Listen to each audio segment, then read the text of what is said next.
What? What? What the hell is this? Harumph. I didn't get a harumph out of that guy. Give the governor harumph. Harumph! You watch your ass. I see you shiver with anticipation.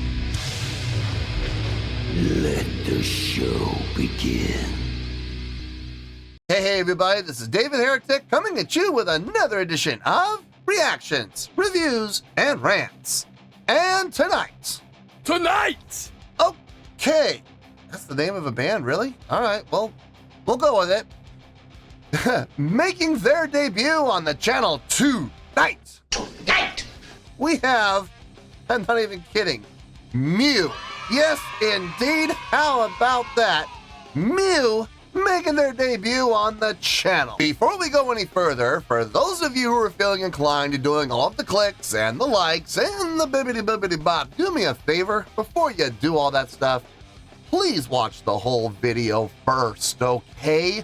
Give me a chance to actually earn those clicks and likes. Now, after the video's done, if you still feel like doing all those clicks and likes, then by all means, feel free to click away. This comes as a request from Skin Spy, and Skin Spy wanted to see me react to this song by Mew called Introducing Palace Players. Now, have I heard this song before? No, I have not. To the best of my knowledge, this does not resonate with me in any way, shape, or form. However, there's always the possibility I may have heard this song in passing and I just don't realize it. So as always, if I start listening to the song and I suddenly go, wait a second, I've heard this song before, I'll let you know. That's the truth. You know me, I'm gonna be honest with you guys. Let's see, this name.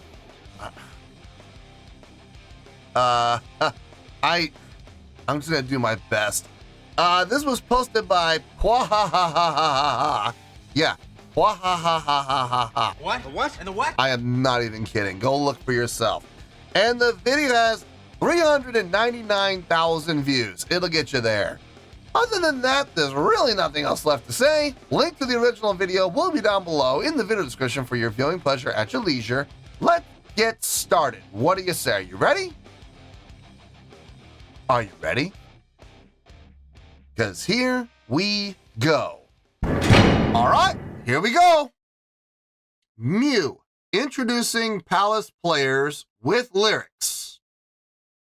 Are the lyrics going to be on the screen or the lyrics down in the video description? We never know with that. We've had both on the channel, so I'm not going to put too much stock into with lyrics. Not that I'm a lyrics guy at all, but you know what I mean. All right, let's do this. All right, boy, let's do this.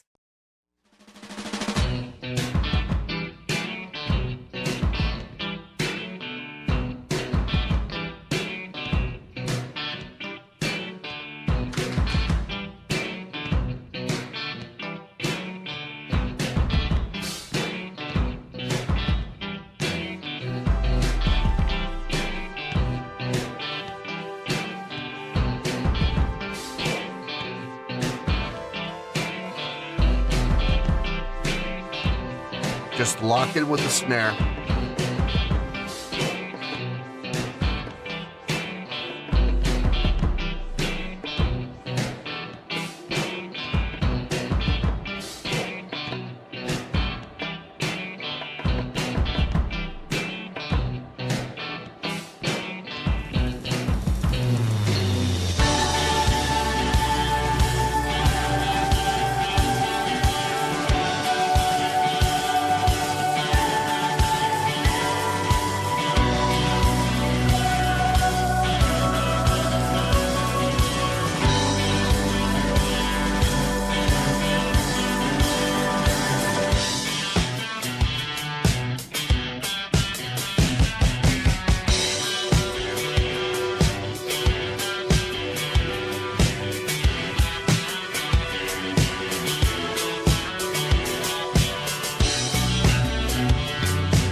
Funny, it says with lyrics. I don't hear any lyrics. It's 4/4. It's been 4/4 from start to finish. I know there's some weird rhythmic placements happening within the instrumentation, in particular the guitars. But trust me when I say this, folks, it's 4/4. It is. All you have to do, lock in with the snare drum. That's all you have to do. Everything else is kind of off-keter here and there. Even the kick drum is a little off-keter at points. And it's all intentional. It's not because they're playing sloppy. This is all intentional because it happens in patterns. So it's being repeated. And you can't repeat it unless it's being done intentionally. So, no, it's fine. I got no problem with it. It's just, I had to figure out where to lock into. Who do I listen to? Who do I lock into? Oh, the snare. Okay. That's what I'm locking in with. And ever since then, no issues, no problems. As far as notation and chordal progression goes, it's all right. I'm not hearing anything mind-blowing. I'm not hearing anything that's really, blowing my skirt up. But at the same time, I'm not really hearing anything all that bad either. It's just kind of simplistic, and like I've always said though on the channel, guys, simple can be, effective when it's done properly. While this may not be the most quote-unquote proper and quote-unquote traditional way to do it, it's okay. It's all right. Let me dumb it down for you. It's not displeasing to the ear. I'm not hating it. Okay. I'm not loving it, but I'm not hating it. Let's keep going. Let's see where this goes.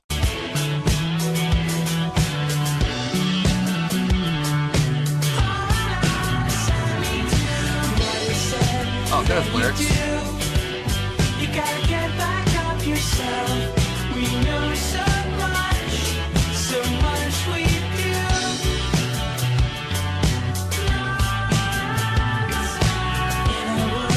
You were told The blips. that it thinks you're shaky home, and what got made was broken too. Just to feel with you, switch your seats with your chest on side. I don't want to peculiar. Fix the two of us hung out outside. I don't want to.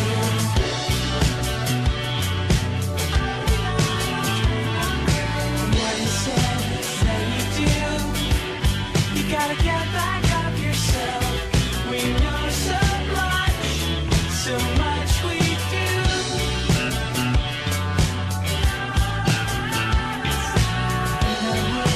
You were told that it thinks you're shaky home, and what got made was broken too. Just to feel with you, switch your seats with your chest on side. I don't want to. So peculiar, fix the two of us hang out outside. I don't want to. Just to breathe with you, switch your seats with your chest on side. I got it. I don't want to. I really like it here. Turn out the lights and Two measures. it's gonna hurt. Two measures.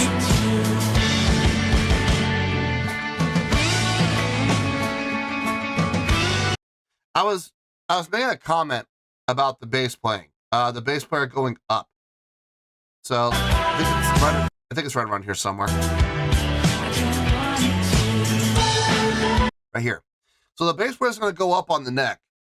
He's going to go up to the octaves and to the fifth above the root. And he's going to hang out there. But he's only going to hang out for two measures. And then he comes right back down to the low end to reestablish the low end and fill out the sound. He'll go back up again, but again, he does it for two measures. That's it. And then he comes right back down again to fill out the bottom end again. I have no problem with that. I got no issue with that whatsoever. I do the same thing myself. As long as you don't, the biggest thing I have against that is when bass players overstay their welcome and they stay up on the neck for too long and the bottom end disappears more and more and more. It fades. It's like it fades from the listener's memory. We remember when he was down there.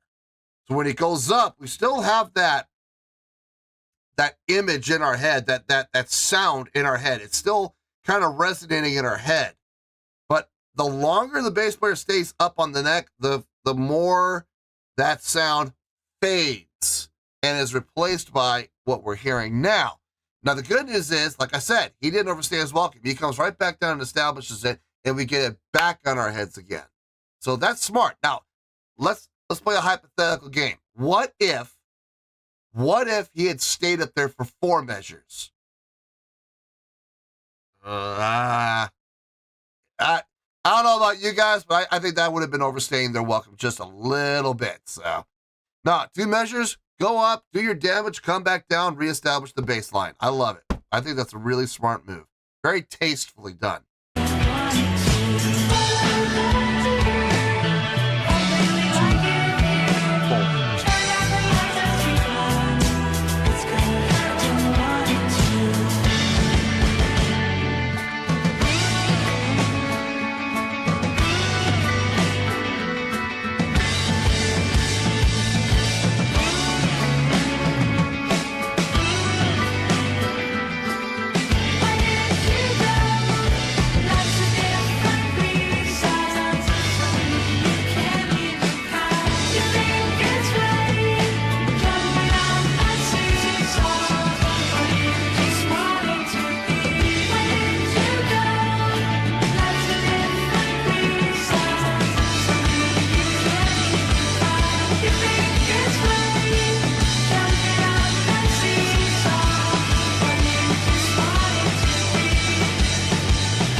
All those triplets, dun, dun, dun, dun, dun, dun, against the 4/4.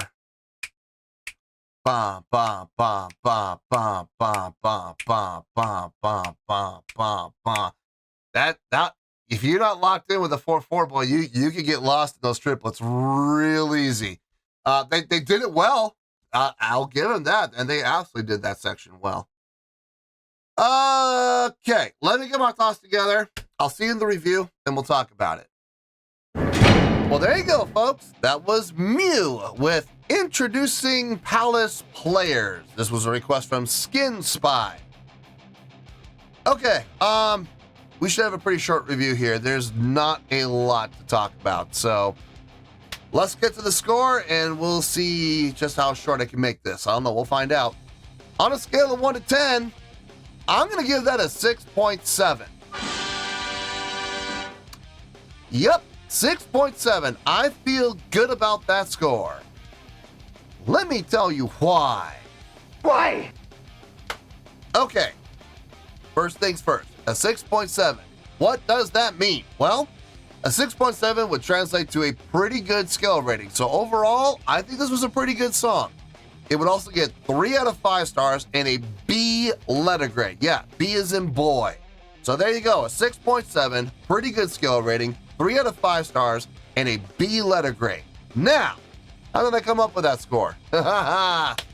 So glad you asked. Okay.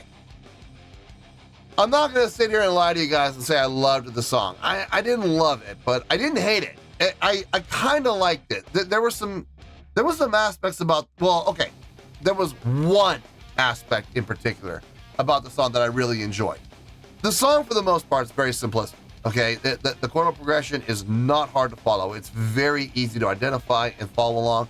And to some extent, I'm gonna say it. It was a little predictable, and that's okay. Like I've always said about when it comes to songs, and I love how people complain about songs being predictable. Oh, the song's predictable, so it's boring. No, it's not. Just because it's predictable doesn't mean it's boring. It's pleasing to the ear. It's comforting. People find comfort in that predictability because it comes down to the same reason that people watch the same movies, 30, 40, 50, 100 times. The same reason that people watch the same television shows over and over and over again in syndication. It's the same episode, even the same episodes over and over again, because you know what's going to happen. You can feel what's going to happen because you've seen it. You already know the result. So when the chord progression repeats, and then it repeats, and then it repeats, and then it repeats. Hey, guess what? It's going to repeat again. Boom, there it is. There's comfort there. There absolutely is. And there's nothing wrong with that. And like I've always said on the channel, simple can be effective when it's done properly. And this is being done properly when you look at it when you really take a step back and look at the entire scope of the song. There's nothing wrong with the song. Vocals are fine. The vocal style fits the style and the mood of and the direction of the song.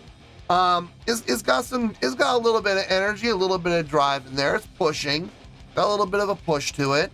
The voicing, the instrument selection for this, very fitting. Keyboards, guitars, drums, bass. There's nothing wrong with that. You got your foundations, you got your building blocks. The thing that really kind of did this for me more than anything else was its subdivision work. Not gonna lie, when the song first kicked in, I was like, "Whoa, no, where are we going? Is this one of those experimental bands?" But then I was like, "Okay, I gotta lock into this. There's gotta be somewhere that I can lock into just to find the tempo." And then I heard the snare, and I was like, "Okay, lock in with the snare. All right, we're in 4/4. Cool. All right. Okay. And that's when I really started to notice the triplet usage. It wasn't because things were really going off Peter. It wasn't really because, it was a freestyle, free-flowing, play whatever you want, wherever you want type of thing. No, they were just utilizing triplets a lot within the 4/4. That's fine. It just threw me for a loop at first. I was like, where are we going? That ending with the triplets against the 4. Dun dun dun dun dun dun dun dun dun dun against the 1, 2, 3, 4. That was nice. The reason it was so nice is because they kept it steady. If they had only done it for like 2 measures, and then gone back in, I would have been like, that was a little awkward. It was a little but they kept it going, and they kept it going, and they kept it going. And as a result, it gave everybody a chance, as listeners, it gave all of us a chance to be able to identify the triplets and identify the 4/4 and see how well they meshed up together. So yeah, that was nice. It was nice. Do I think this is an amazing song? No, I wouldn't ever even dream of saying that. Would I say it's a great song? No, not even close. Would I say it's a really good song? Me personally, no. I don't.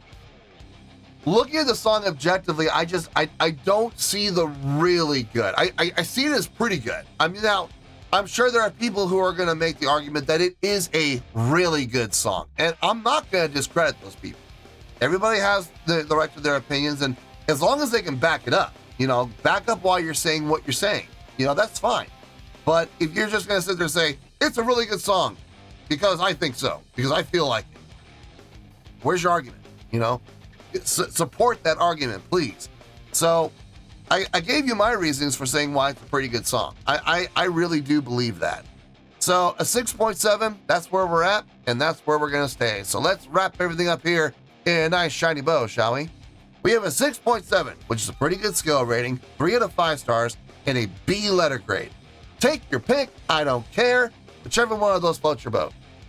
Final word, final score, I have spoken. Well, that's going to do it for this edition of Reactions, Reviews, and Rants. Hope you all enjoyed the show. Hope I was able to entertain you. If I was able to put a smile on your face and brighten your day, then I did my job, and I'm so glad I could do it. If you guys feel like joining the fan base, go ahead and click on that button down there. If you guys want to like the video, go ahead and like the video. If you guys want to ring the bell, go ahead and ring the bell. It honestly doesn't make any difference at all to me, but if you guys feel like doing these things, well then by all means, feel free to do so. Well, that's going to do it for the night, folks. Thank you very much for watching, and as always, this is David Heretic signing off, reminding you to stay fabulous and support each other. Later, peace.